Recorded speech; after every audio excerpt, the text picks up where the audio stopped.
Bonsoir mon frère. Et moi c'est Henro Mamoudou. Je suis sociologue, traditionnaliste.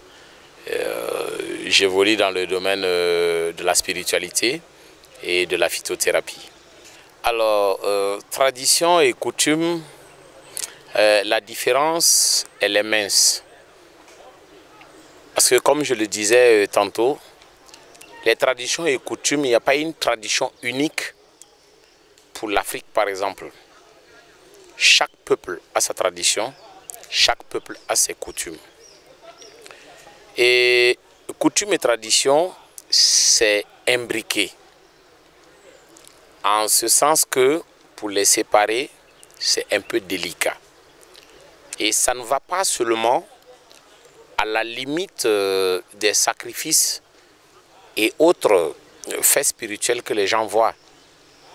Mais c'est tout un ensemble de savoir-vivre, de savoir-faire, de savoir-être qui sont inhérents à un peuple, à une ethnie, à un clan, à une famille. Donc ça va de l'art culinaire jusqu'au sacrifice en passant par l'art vestimentaire. Tout ça est inclus dans nos traditions et coutumes. Dans nos coutumes, nous avons des règles, nous avons des manières, notamment pour ce qui concerne genre l'art culinaire. Dans la coutume goulmantier, puisque je suis goulmantier, la femme qui prépare le tôt ne doit pas parler pendant qu'elle est en train de préparer. Ça, c'est une tradition de chez nous. Et il y a tout un ensemble de règles. Et un gourmandier, quand il est habillé, quand on le voit, automatiquement, il y a son identité culturelle qui remonte. Donc nos coutumes et traditions appartiennent à notre culture. C'est l'ensemble culturel qui fait nos coutumes et traditions. Dire que je pourrais faire un bilan, c'est trop m'aventurer parce que je n'ai pas été présent partout. Mais déjà l'appréciation que je fais, c'est d'abord de remercier les premières autorités du pays qui ont corrigé cette injustice. Parce que nous sommes chez nous. Chaque religion a ses jours dédiés et nous les coutumiers, nous n'avions pas notre jour.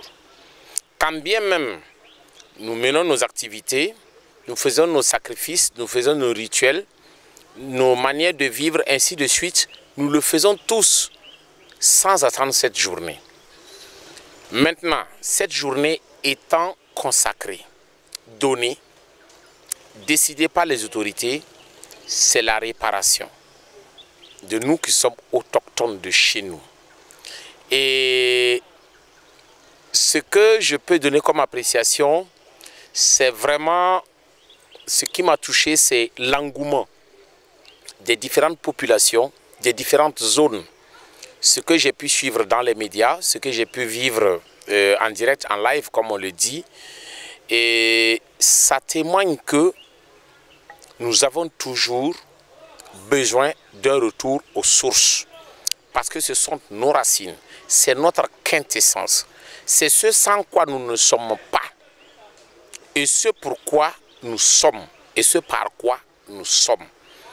Parce que nos traditions incarnent nos valeurs. Nos coutumes incarnent nos valeurs. Le sens de la parole donnée. Le sens du respect de l'aîné. Le sens du respect de la mère. Le respect de l'épouse. Le respect de l'enfant. Le respect des lieux, sacrés ou pas. Le respect de la vie. Le respect de l'animal. Le respect de la plante. Le respect en général du vivre ensemble. La promotion de la tolérance. Ça, c'est nous les traditionalistes.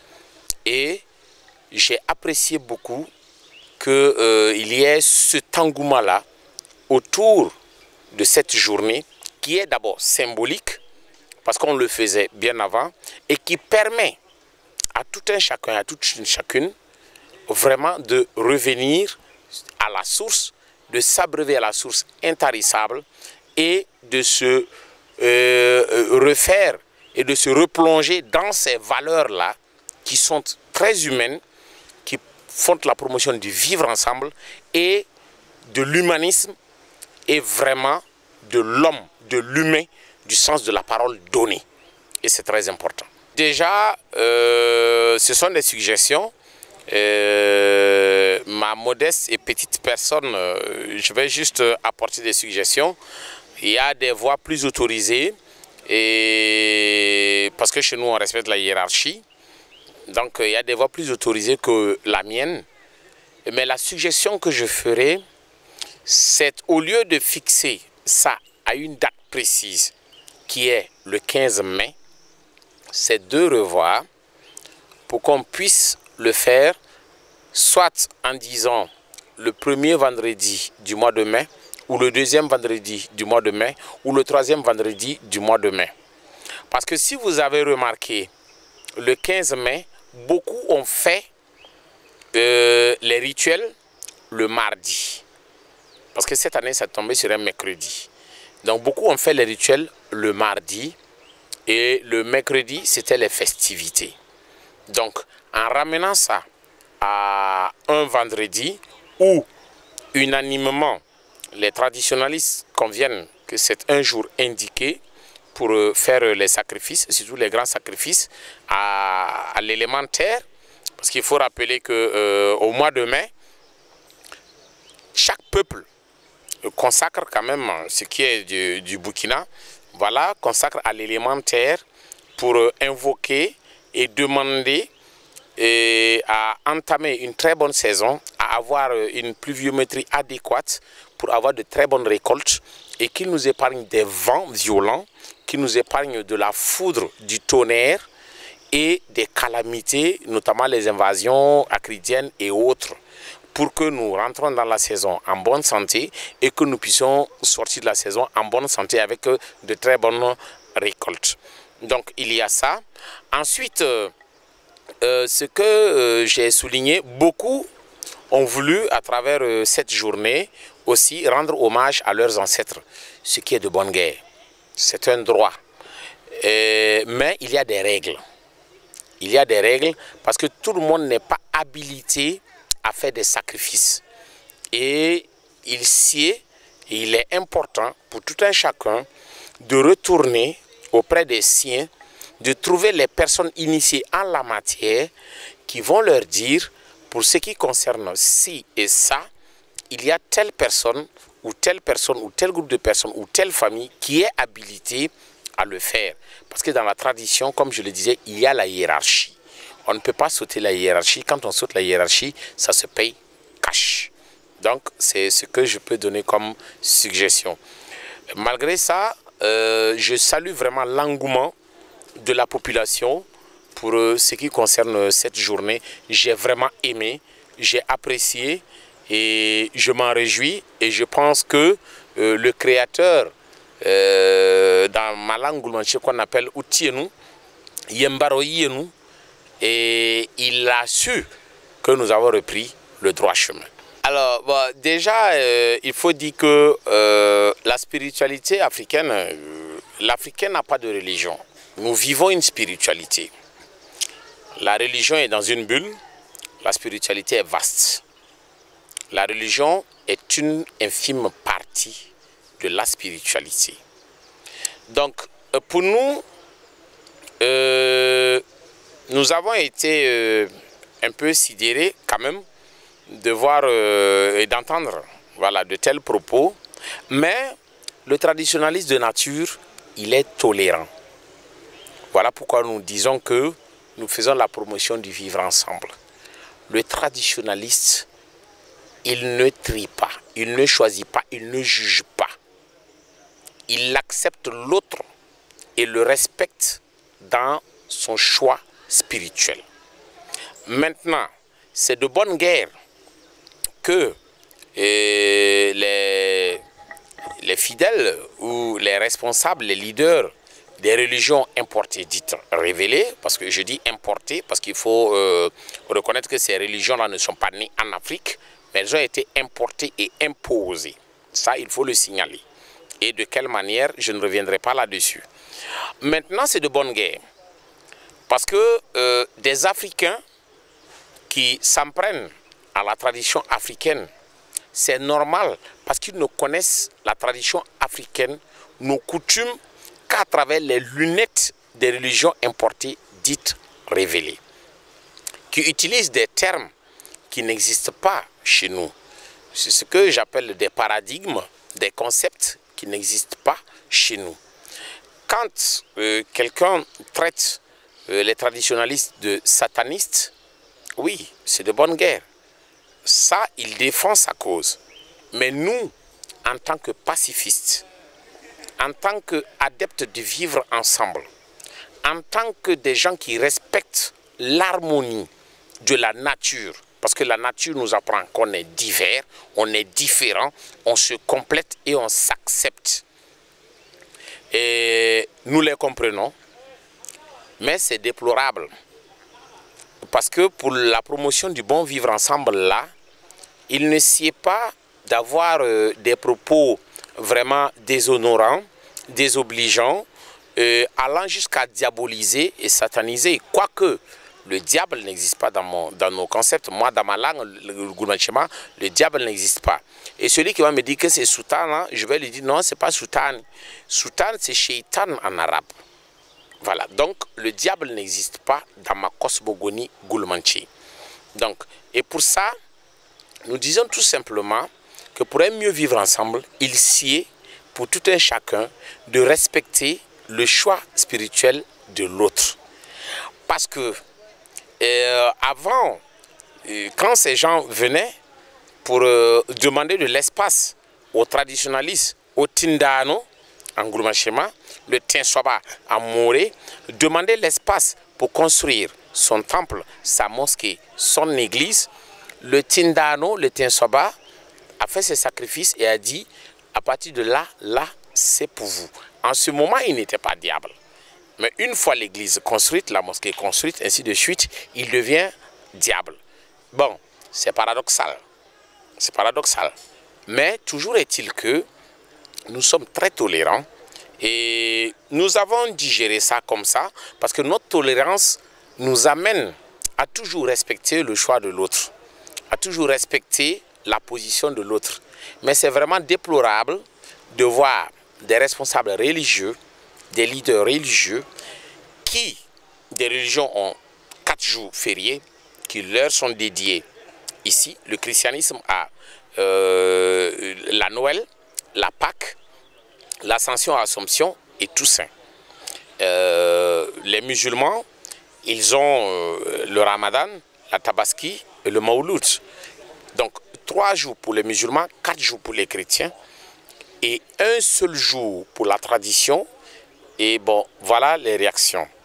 Bon, toujours est-il que nous sommes habitués, parce que depuis des siècles, depuis leur pénétration sur les terres africaines, elles ont œuvré du moins ces religions importées dites révélées, à la destruction systématique de tout ce qui est savoir-faire et savoir-être et savoir-vivre de nos coutumes et traditions.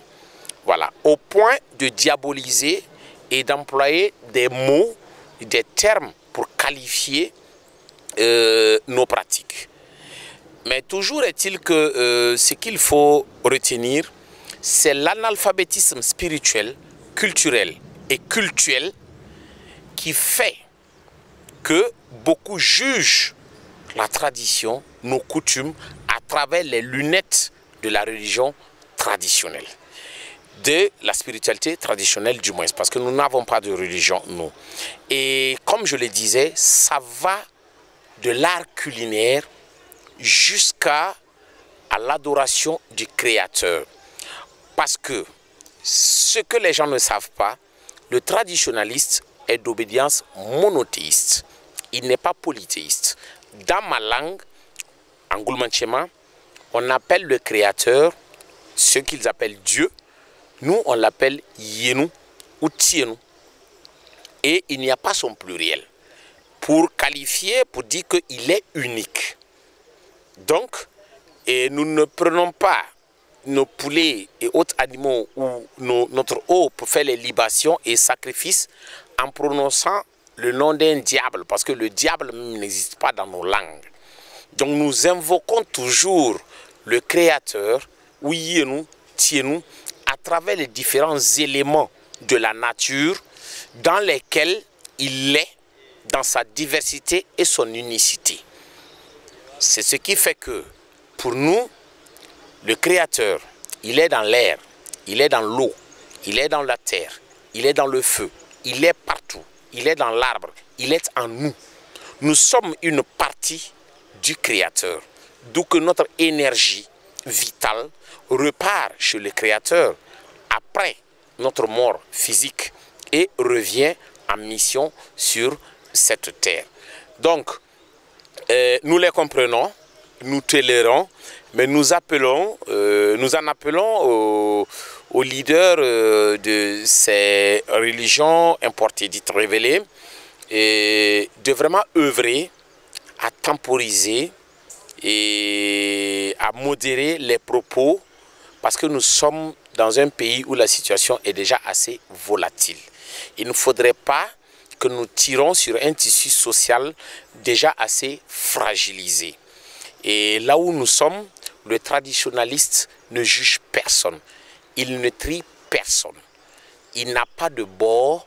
Il respecte l'autre en tant que vivant au même titre que lui.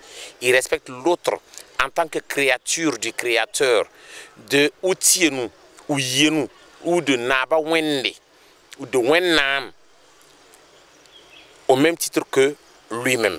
Il respecte l'autre dans son choix spirituel. Voilà pourquoi il ne juge pas. Voilà pourquoi il n'insulte pas. Mais souvent quand il le fait, c'est en droit de réponse. Mais il faudrait qu'on comprenne qu'aujourd'hui, nous les comprenons, c'est normal. Je ne vais pas aller dans beaucoup de termes, mais toujours est-il qu'il faudrait qu'on cultive ensemble ce art de vivre ensemble. Le traditionnaliste, il partage, il aime. Le traditionnaliste, il est ouvert. Et pour mieux connaître une chose, c'est mieux de faire une immersion ou d'échanger avec les personnes qui s'y connaissent. C'est comme quand on leur cite les citations, les versets de leur Bible ou de leur Coran. Ils disent que nous faisons une lecture plate et qu'il faudrait faire l'exégèse ou qu'il faut voir des oulémas ou des cheikhs pour comprendre. Oui, mais quand eux ils jugent la tradition, est-ce qu'ils ont fait appel à des connaissants, à des praticiens qui s'y connaissent très bien pour qu'on leur explique? Parce que quand on parle de satanisme, l'Africain ne connaît pas le satanisme. Quand on parle de diable, l'Africain ne connaît pas de diable. Le traditionnaliste ne connaît pas de diable. Ce sont des concepts importés avec les religions importées dites révélées. Mais toujours est-il que ce sont ces derniers temps que nous remarquons la montée fulgurante malheureusement de ces agressions, quand bien même elles étaient là, mais il y a une montée fulgurante de ces agressions envers la religion et la spiritualité traditionnelle. Et nous en appelons aux responsables de ces organisations qu'on temporise et que chacun respecte le choix spirituel de l'autre comme nous le faisons, parce qu'il y va de notre vivre ensemble, il y va de notre cohésion sociale. Quel qu'en soit, avant qu'on ne soit de tel bord religieux ou de tel bord spirituel, nous demeurons tous et toutes membres d'une famille, d'une tribu, d'un village, d'un clan, d'un pays.